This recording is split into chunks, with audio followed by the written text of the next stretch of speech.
Bonjour à tout le monde.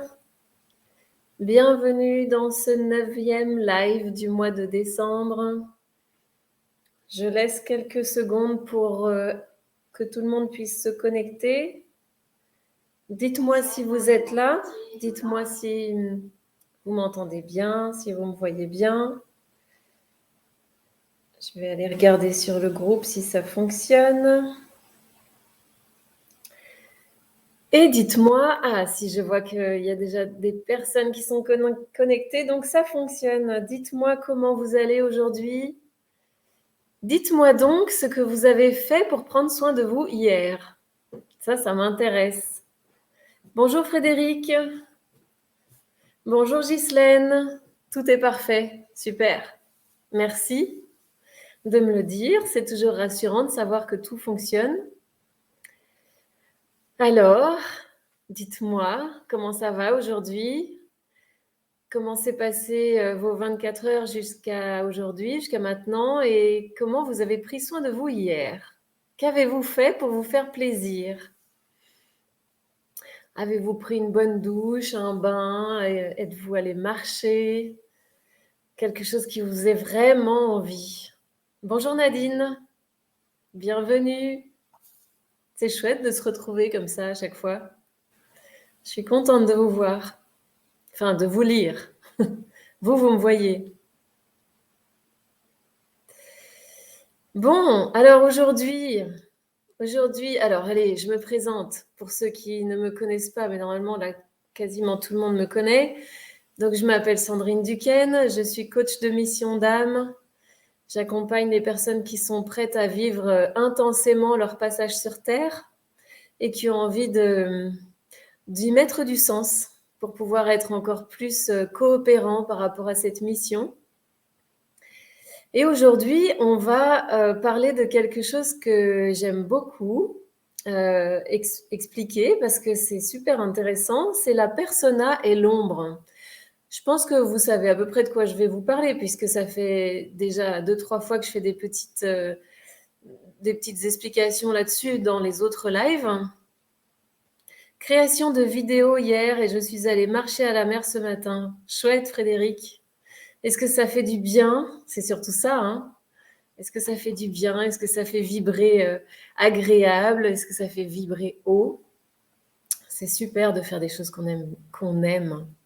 Et les choisir même à l'avance, de vouloir, tiens, ça me ferait vraiment plaisir.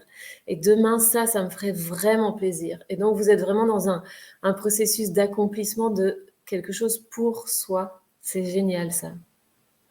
Moi, j'ai pris un bain à 16h. Excellent, Ghislaine. C'est génial, ça. Avec des bougies et tout bien.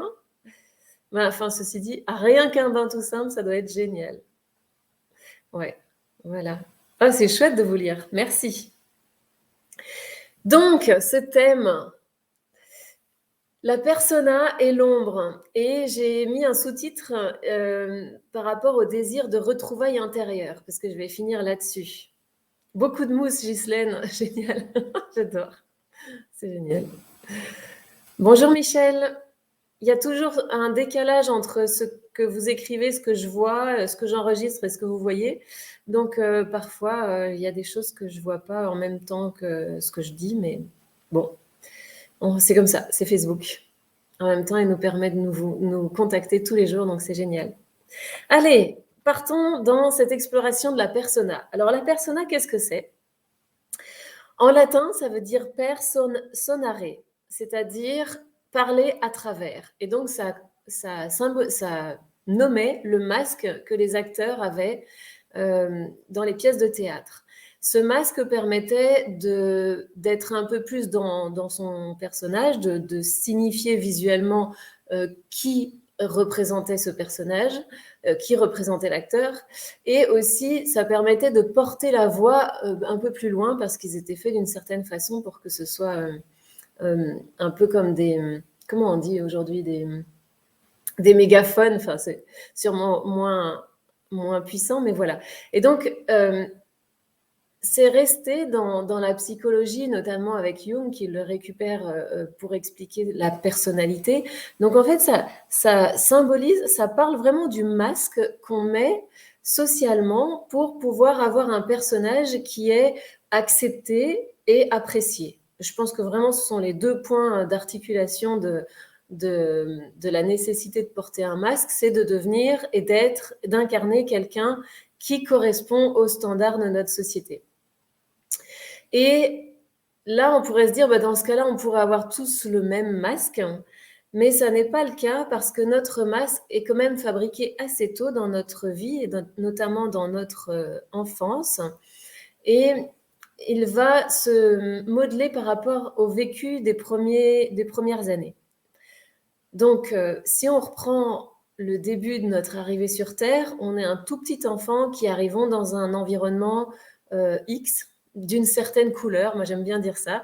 La famille dans laquelle on arrive a une certaine couleur, alors ça peut être avec un niveau social un tel ou un tel, ça peut être avec des frères et sœurs ou pas, ça peut être avec un parent seul ou 2 parents, ou carrément un clan familial où il y a les grands-parents qui sont là aussi. Ça peut être une communauté, ça peut être à un bout du monde ou à l'autre bout du monde. Ça peut être tellement différent, en fait, comme atterrissage sur Terre, que la personnalité va se développer différemment, bien entendu. Parce qu'en fonction de cet environnement, on va avoir des expériences différentes. Et dans tous les cas, la dépendance qu'on a, la fragilité de l'être du petit bébé quand il arrive sur Terre, fait qu'il doit survivre. Et il est totalement dépendant de son entourage et de ses pourvoyeurs de soins. Donc, je vais dire de ses éducateurs. En général, c'est les parents, mais ça peut être une institution, ça peut être peu importe. En tout cas, il est dépendant de ça et pour survivre, il va avoir un certain nombre de besoins, et que ce soit des besoins physiques d'être en sécurité, de pouvoir bien manger, de pouvoir... mais c'est aussi des besoins psychiques comme d'être apprécié, d'être encouragé, d'être écouté. Tout ça va développer sa conception de lui-même et de sa propre valeur. Et donc, pour recevoir ce dont il a besoin, il va apprendre à se mouler, se modeler à ce qu'on attend de lui, ou en tout cas à ce qui fonctionne pour acquérir ce qu'il a besoin. Et il va essayer des tas de choses. Alors, comme je vous disais dans une autre vidéo, ça peut être essayer d'être super drôle. Bon, ça donne pas trop de bons résultats. Bon, on va essayer autre chose. Essayer d'être super sage. Bon, ça marche un peu mieux. Et puis, quand on ramène des bonnes notes, ça marche super bien. Et puis, quand on est serviable et qu'on devine tout ce que l'autre a besoin, tout ce que son parent a besoin, il est content. Donc, il donne des reflets positifs à l'enfant. Et donc, en fait, il apprend comme ça à se couler dans ce qui lui rapporte le plus de plaisir et ce qui lui rapporte le moins de douleur. On s'articule entre le plaisir et la douleur. Je pense que c'est vraiment, je l'ai déjà dit, notre recherche de moindre frottement désagréable dans la vie. Donc il y a ça, et puis il y a aussi les valeurs que va véhiculer la famille, ou les familles différentes. Donc il y a des familles où c'est tout ce qui se passe au niveau intellectuel qui est valorisé. Il y a des familles où c'est tout le manuel qui est valorisé. Il y a des familles où on critique beaucoup l'argent. Il y a d'autres familles où on le recherche et on le valorise. Il y a des familles où c'est le courage qui va primer. Vous voyez, chaque famille a sa couleur. Et donc, elle transporte avec elle tout ce que tous les ancêtres ont généré comme choix, comme ambiance. Il y a aussi, chaque famille a son lot de tabous. Il y en a, c'est plutôt la mort. Il y en a, c'est plutôt la sexualité. Il y en a, c'est plutôt l'argent. En général, notre société s'articule entre ces 3 tabous. Et voilà, donc la famille est telle qu'elle est depuis la nuit des temps. Elle se transmet les informations de ce qui est bien, de ce qui est difficile, de ce qu'il faut faire attention, etc. Puis l'enfant, il arrive là-dedans et puis il boit littéralement tous les codes avant de savoir réfléchir sur lui-même. Ça, c'est sûr. Ça me fait penser que je voulais vous parler du développement du cerveau. Alors, je ne sais pas à quel moment je vais le faire, mais bon, on verra ça tout à l'heure. Donc voilà, il prend les codes sociaux, moraux et de survie de cette famille-là, et puis il voit ce qui marche bien pour lui. Si c'est d'être quelqu'un d'intelligent et serviable et généreux, prenons cet exemple. Eh bien, à chaque fois qu'il fait ça, ça fonctionne bien, il a des bons retours, ils sont positifs. Bonjour à tous ceux qui viennent d'arriver, je vois qu'on est 10, donc bienvenue, présentez-vous dans le chat si vous avez envie. On est en train de parler de la persona et de l'ombre. Donc là, je vous expose plutôt la persona. Donc en fait, c'est ce masque qu'on a fabriqué et c'est un peu comme si on collait des autocollants, nos autocollants préférés. Par exemple, là, on a parlé de l'intelligence, du fait d'être serviable et d'être généreux. Voilà. Allez, on va prendre ces trois-là. Eh bien, quand l'enfant utilise ça, ça fonctionne. Donc, il réutilise ces valeurs-là, ces notions-là qui fonctionnent pour lui apporter du « Bonjour Julie, coucou, bienvenue ». Donc, il utilise ces valeurs-là parce qu'elles donnent du bon résultat, il reçoit de l'amour, il reçoit de l'attention, il reçoit en tout cas pas des blâmes, donc ça, c'est bien. Donc, il l'utilise souvent. Et quand il l'utilise souvent, il commence à l'utiliser super bien. Il devient expert de ces trois valeurs-là.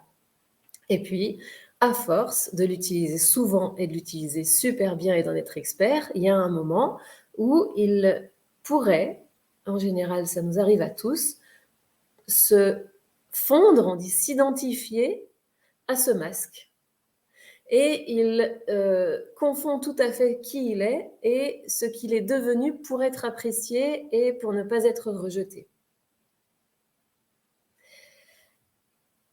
Et puis après, à la fin, il dit je suis comme ça, c'est mon caractère. Alors moi, j'aime bien poser la question à mes clients à ce moment-là. Et si vous étiez arrivé dans une autre famille qui vous avait demandé autre chose ou qui avait réagi autrement, qui seriez-vous? Et en général, à ce moment-là, il y a un blanc. Parce que, et ça m'est arrivé aussi de chercher à l'intérieur de moi qui est-ce que je serais si je n'étais pas arrivée dans cette famille-là. C'est une vraie question. Parce qu'effectivement, si j'étais née en Afghanistan ou au fin fond de l'Afrique ou au plein centre des États-Unis, déjà ça aurait totalement changé ma perception, mon vécu, et puis ensuite mon choix de stratégie, et puis ensuite mon identification à ça, et puis ensuite, parce qu'une fois qu'on est identifié à son caractère, on dit moi je suis quelqu'un de timide. Et du coup, je vais plus vers les autres. Et donc, qu'est-ce que je fais? Les autres me disent ah, tu es timide. Et en fait, on génère nous-mêmes une réalité qui correspond à ce qu'on a décidé d'être pour être le mieux perçu, pour être le mieux apprécié. On est 14, c'est génial, je suis contente. 13, 14, il y en a qui font des allers-retours, ça me fait rire. Ok, alors où je voulais vous emmener avec ça?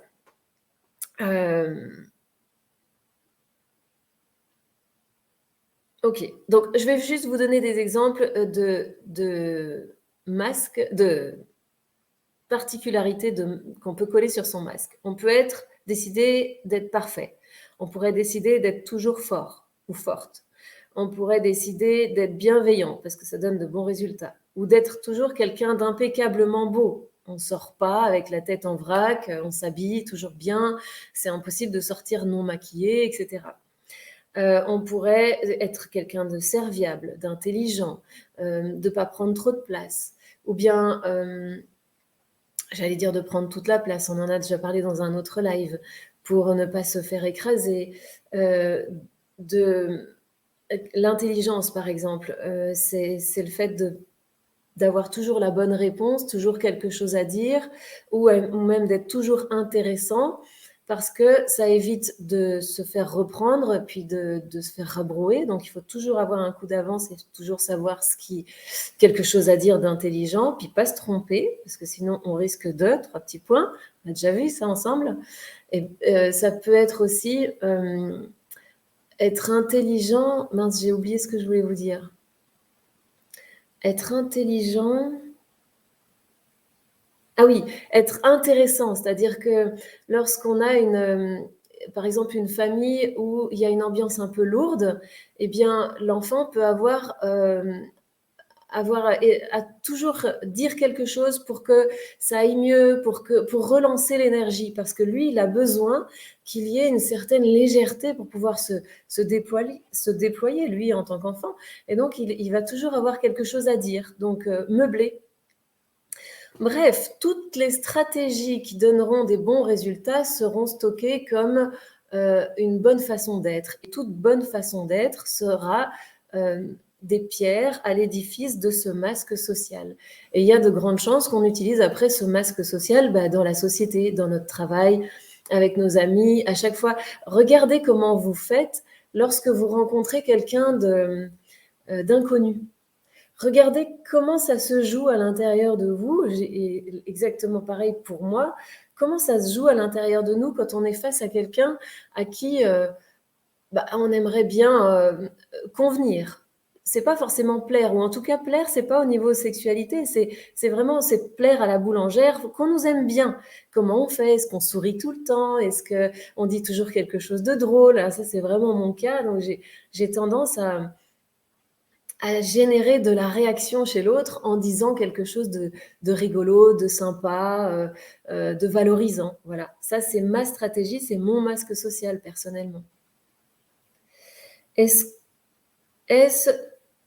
qu'on vit pour nous ou pour les autres? Ah, ça c'est une top question. Ce sera la question finale. Bonne question. Parce que, en tout cas là, il y a un travail d'observation à faire, d'enquête à l'intérieur de soi, est-ce que je suis le masque ou est-ce que je porte le masque? Ça, c'est une vraie question. Et pour ça, il faut mettre à jour les stratégies qu'on a sur ce masque-là. Et tout masque met en avant une partie de valeur et est obligé de cacher en arrière le contraire de cette valeur. C'est pour ça que j'ai mis le sous-titre « Le désir de retrouvailles intérieures » parce que l'être n'aime pas être séparé, être coupé d'une partie de lui-même. Je prends l'exemple.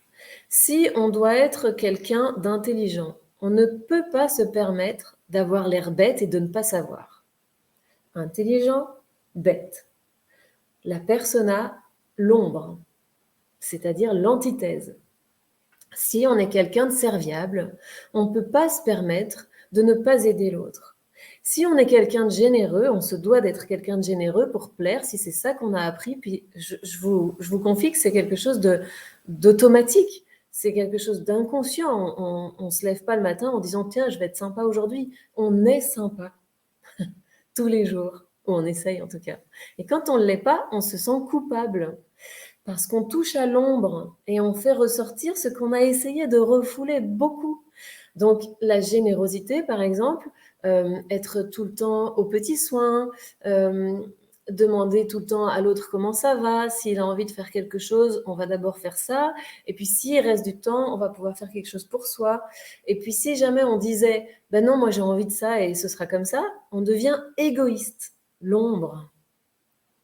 Et ça, c'est insoutenable. Parce que la mémoire archaïque a dans son stock que chaque fois qu'on a voulu faire quelque chose pour soi, ça a été mal vécu par l'entourage et puis ça s'est retourné contre nous comme, je ne sais pas, une récrimination, une critique, une humiliation. Vous savez, une humiliation pour un enfant, c'est on lui fait ça et lui, il est touché parce qu'il n'a pas le cerveau comme nous pour se dire bah tiens, cette personne, elle supporte pas que je prenne ma place, par exemple. Tiens, elle est vraiment critique. Ou tiens, elle a un souci elle-même. Non, non, non, l'enfant, il n'est pas capable de se dire ça. Donc l'enfant, il est juste en train de penser que c'est lui qui a un problème quand il reçoit une critique. Donc il souffre. Et donc il n'a pas envie de souffrir. Et donc il devient plus ce qui ne fait pas souffrir et moins ce qui fait souffrir. Bon, je pense que vous me suivez là-dedans. La partie ombre et la partie lumière, exactement. La partie lumière, le masque. La partie ombre, tout ce qui ne peut pas coexister avec le masque, c'est-à-dire l'antithèse. Est-ce que ça fait des liens avec vos vies? Ça m'intéresserait de savoir. Qu'est-ce que vous en pensez de tout ça? Alors, le désir de complétion, ah, j'avais ce mot dans la tête, je suis allée vérifier si ça existait parce que je suis souvent en train d'essayer d'inventer des mots. Oui, c'est l'acte de se compléter. Donc, cette quête de complétude, d'être quelqu'un de complet, qui, laisser tomber le masque, est possible, oui. Il sera toujours là, prêt à se brandir quand il y a nécessité de se protéger.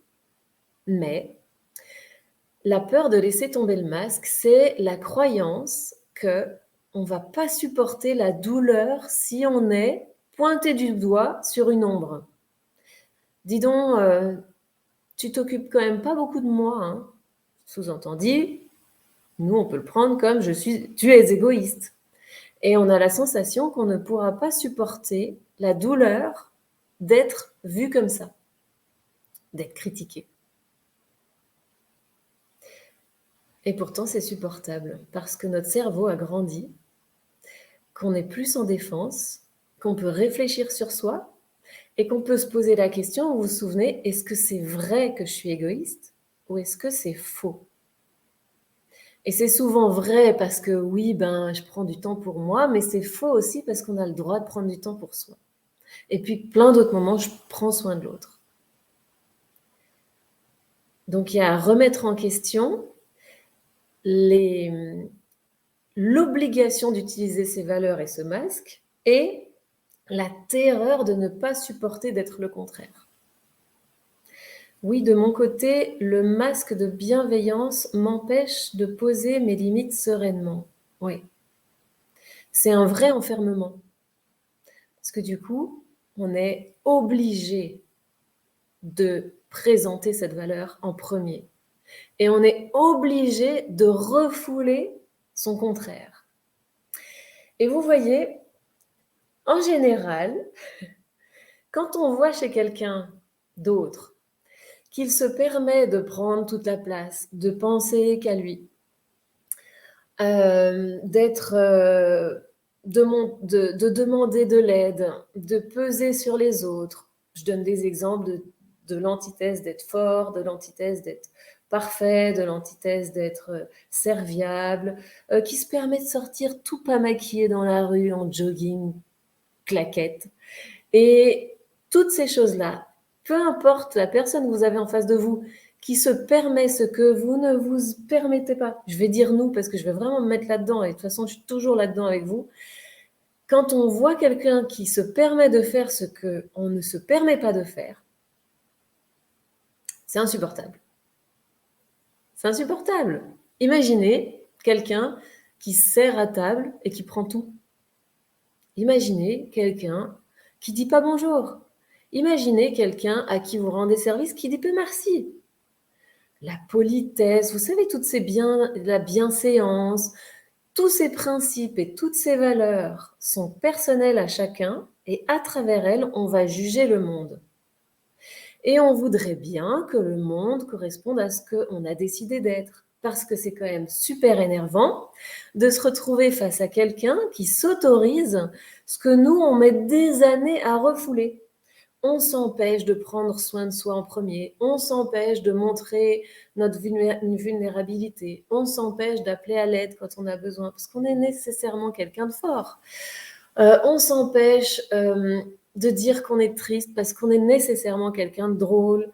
On s'empêche de montrer que ça va pas parce qu'on doit être souriant. Vous voyez comment on est obligé d'avoir un effort continuel. Et avec le temps, plus on vieillit, plus il est complexe à mettre, il est énergivore.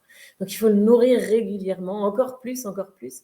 Et donc plus on met d'efforts à refouler quelque chose, plus c'est quand même agaçant d'avoir quelqu'un en face de soi qui va s'autoriser tranquillement à être ce qu'on ne doit pas être. Sauf que c'est tellement personnel, la couleur, la forme, la particularité de notre masque à nous. Comme je vous disais dans une autre vidéo, l'autre n'a pas forcément le même. Mais comme la vie et l'univers est généreux, et l'univers est généreux et la vie est intelligente, et surtout notre être supérieur ne supporte pas d'être scindé, d'être séparé, de se priver d'une partie de jouissance de lui-même.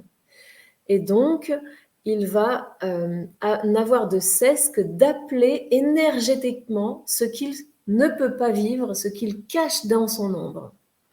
Et vous vous retrouvez, par exemple, tout simplement avec un partenaire qui incarne exactement ce que vous ne vous permettez pas d'être. Je vais de nouveau reprendre ce que nous ne nous permettons pas d'être. Donc, on va voir quelqu'un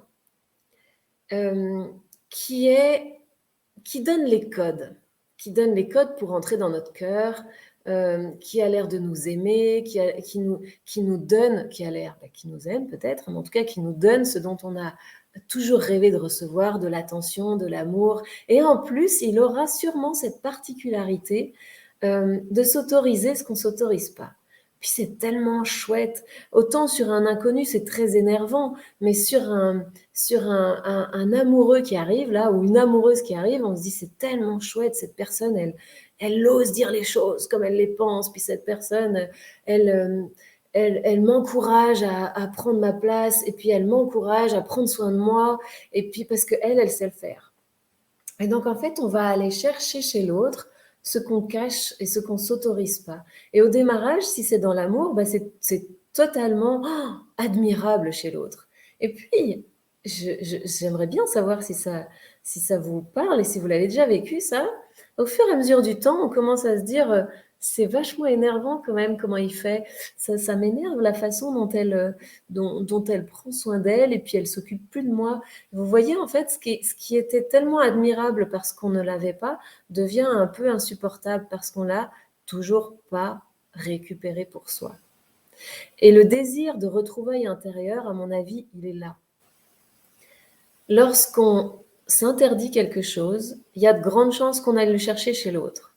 Et quand on va le chercher chez l'autre, eh bien, soit on s'en sert pour rééduquer cette part qui ne s'autorise pas à quelque chose, parce qu'elle est obligée d'avoir un masque. Si on ne fait pas le travail de réintégrer les projections qu'on a sur l'autre, de waouh, lui, il fait ci, c'est bien le faire, si on ne les réintègre pas comme c'est exactement ça que je veux apprendre, si on ne fait pas ce chemin-là, eh bien, on se retrouve dans, premièrement, l'addiction à l'autre. Ben, on est accro, hein, parce que c'est lui qui nous amène le regard bienveillant sur soi qu'on n'ose pas avoir parce qu'on devient quelqu'un d'égoïste si on fait ça, ou d'un but de lui-même. C'est lui qui nous encourage à prendre soin de nous et à pas que penser aux autres. Donc, c'est quand même vachement agréable que ce soit lui qui nous donne ça. C'est lui qui nous valorise par le fait qu'on est quelqu'un de fort, mais que si on a besoin, on a une épaule et qu'on a le droit aussi de lâcher l'affaire parfois. C'est lui qui nous autorise. Mais si on ne l'a pas récupéré, on est complètement addict à cette personne qui nous donne les clés. Et donc, on n'est pas du tout dans la complétude de soi grâce à l'autre. On est dans l'addiction à l'autre parce que s'il s'en va, il s'en va avec toutes les permissions. Vous me suivez? Oui, mais on peut lâcher prise. Toujours la partie réelle domine le masque. Alors là, je ne comprends pas cette phrase. Il faudrait me la réécrire, ça je ne peux pas répondre. Oui, mais on peut lâcher prise. On peut lâcher prise, oui, on peut lâcher prise. Ça demande vraiment de réintégrer, d'aller explorer à l'intérieur de soi qu'est-ce qu'on s'oblige à être et qu'est-ce qu'on s'interdit d'être. Et puis du coup, qu'est-ce qu'on a grande chance d'aller chercher chez l'autre parce que lui, il s'autorise à être et en même temps, si on ne le récupère pas pour soi, comme autorisation entre soi et pas comme autorisation de l'autre, si on ne fait pas ce travail-là, on va commencer à être très énervé par ce que l'autre s'autorise à faire pour lui-même et de temps en temps à nous autoriser à nous, mais pas assez. Et donc, en fait, on va lui en vouloir d'être comme ça. Finalement, le masque la personnalité qu'on a est basée sur les expériences qu'on a dans notre enfance et dans notre région, dans notre partie du monde, dans notre société. Elle va être jouée un certain nombre d'années et puis en général, je ne sais pas si vous avez déjà remarqué, mais vers 40 ans, on commence à dire ouais, bah maintenant, je me laisse plus faire, hein. En fait, on a une espèce de maturité qui commence à se dire bah et pourquoi est-ce que les autres s'autorisent et pourquoi est-ce que moi je m'autoriserai pas? Il y a un travail intérieur qui se fait et qui est à faire pour simplement sortir de l'exigence du masque. Il sera toujours là, on aura toujours cette expertise d'utiliser ce qu'on a mis en place depuis le début, il n'y a pas de problème. Le problème vient du manque de liberté, de l'utiliser quand on a envie ou de ne pas l'utiliser si on n'a pas envie. Et donc de se permettre d'être aussi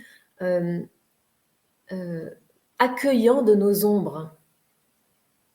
Ben, parfois ça va pas, puis on peut le montrer, puis ça permet d'avoir une relation vraie avec l'autre et de lui dire clairement, vraiment, véritablement, en vérité, ce qui se passe à l'intérieur de nous. Et si jamais à ce moment-là, oh là là, mais si je lui dis ça, il risque de, 3 petits points, me quitter, me rejeter, me critiquer, vous pouvez mettre ce que vous voulez, eh bien, ça veut dire qu'ici, il y a encore un point de maturation dont il faut s'occuper. Parce que le risque, à 30 ans, à 40 ans, à 60 ans, n'est plus réel. Le risque de rejet quand on a 3 ans, oui, il est réel. Parce que si jamais vraiment on veut plus de nous puis qu'on nous met à la rue, ce qui est quand même fort rare, hein, mais l'enfant est dans une dépendance telle qu'il ne pourra pas prendre soin de lui.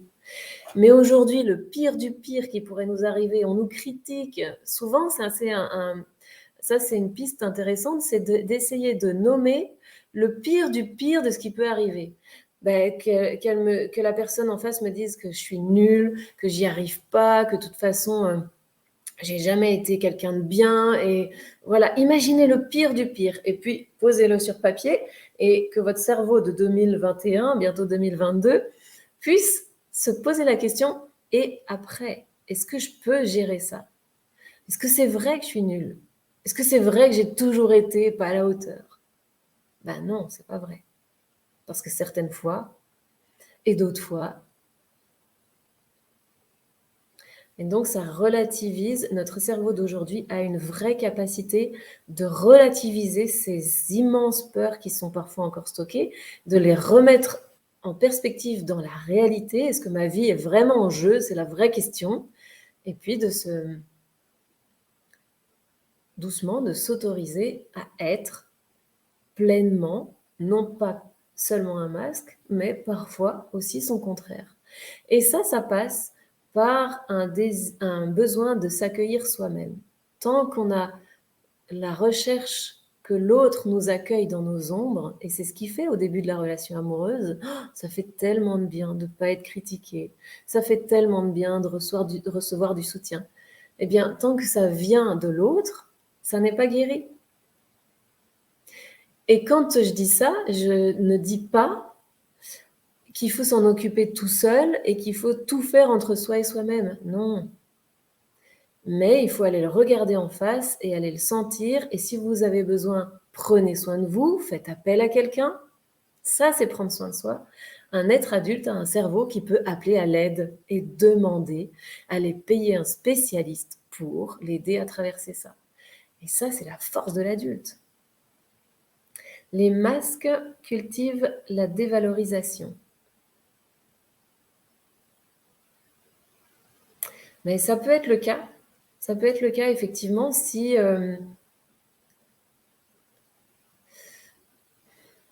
par exemple, en astrologie, il y a une blessure qui est la blessure d'amour, où la personne va croire qu'elle n'est pas digne d'amour, sans rien avoir à faire. Et donc, elle va montrer quelqu'un de super chouette à aimer, mais elle va savoir et croire qu'elle n'est pas ça. Et donc, elle est dévalorisée à l'intérieur.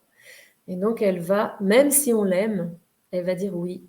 Elle va se dire oui, mais c'est le masque que tu vois et tu ne m'as jamais vu en entier. Et si tu me voyais en entier, tu prendrais tes jambes à ton cou. Un jour, il faudra qu'on parle des blessures en astrologie. Elles sont très parlantes, très puissantes. Les masques ruinent les relations. Ouais, ça se peut. Commencer à apprécier d'être seul. Apprécier d'être seul, Michel, oui, c'est à apprécier passer du temps avec soi.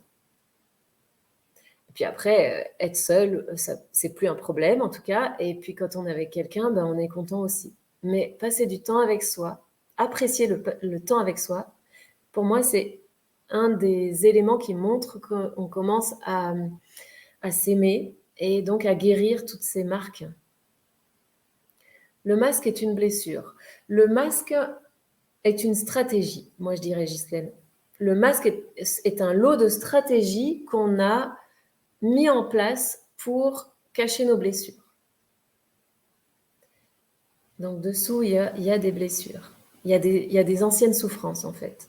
Des anciennes blessures. Et des restes de mémoire, de crainte de souffrir. Et donc on met le masque devant. Bon, ce que je voulais vous dire aujourd'hui, c'était parler de cette ombre et cette persona. Et pour terminer, parce que là, j'ai largement outrepassé mon temps, et ce désir que l'être supérieur, que le soi, a de se compléter. Et donc, il a la quête de trouver à l'extérieur un exemple de ce qu'il ne s'autorise pas à l'intérieur. Et là, on a un vrai choix. Soit on doit garder la personne avec soi parce que c'est notre pourvoyeur d'autorisation, soit on fait un vrai travail de réintégrer une auto-autorisation, d'être aussi accueillant avec nos ombres, parce qu'elles ne sont pas mauvaises, elles sont juste en protection. Bon, je sens quand je vous raconte tout ça qu'il y a plein de pistes vers lesquelles je pourrais aller, puis j'essaye de me contenir, peut-être que vous le sentez aussi. Je vais un peu faire le tri, puis voir si j'ai une continuité à vous donner demain. Oui, je vais faire comme ça. Et on pourra peut-être explorer un peu plus cette question. Il y a plein de choses que je ne vous ai pas dit. Bon, voilà, je vous laisse avec ça. J'espère que ça vous a plu. Et je vous dis rendez-vous demain. Je ne vous dis pas exactement pourquoi, parce que ce n'est pas encore clair pour moi. Vous avez vu que je crée le contenu au fur et à mesure. Même si j'ai des listes à n'en plus finir, mais j'adapte un peu en fonction de ce que je sens et c'est comme ça que j'aime travailler, avec l'intuition de ce qu'il y a là en ce moment. Donc je vous dis merci d'avoir été là. N'oubliez pas de partager. Tout à l'heure, j'ai lu un commentaire d'Harmonie qui disait qu'elle ne pouvait pas partager. Effectivement, comme vous êtes dans un groupe privé, il est sécurisé, tout le monde ne peut pas venir voir, il n'y a que ceux du groupe qui peuvent voir ce que vous dites. Donc quand vous partagez, je pense que ça invite sur le groupe. Ou alors vous ne pouvez pas du tout partager, je vais vérifier ça. Mais dans ce cas-là, il faut inviter sur le groupe. Et troisième chose, je vais vous envoyer un mail avec les replays. Donc il faut que vous soyez dans ma liste de mails. Si vous vous êtes inscrit au début, vous êtes dans la liste pour recevoir les replays. Sinon, vous m'envoyez un petit message et je ferai en sorte que vous le receviez. J'ai déjà envoyé les 3 premiers replays et je vais envoyer sûrement aujourd'hui la suite. Voilà, j'espère que ça vous a plu. Merci Nadine, merci Michel de tout ça. Michel, vous me dites à samedi, donc j'imagine que demain vous n'êtes pas là, mais il y aura de toute façon le replay sur le groupe. Ah oui, je disais les replays par mail, c'est pour pouvoir les transférer et les partager. Voilà, je vous dis à demain, prenez soin de vous et observez-vous. C'est la plus belle chose que l'on puisse faire pour soi. Au revoir Julie, au revoir tout le monde. Bye bye.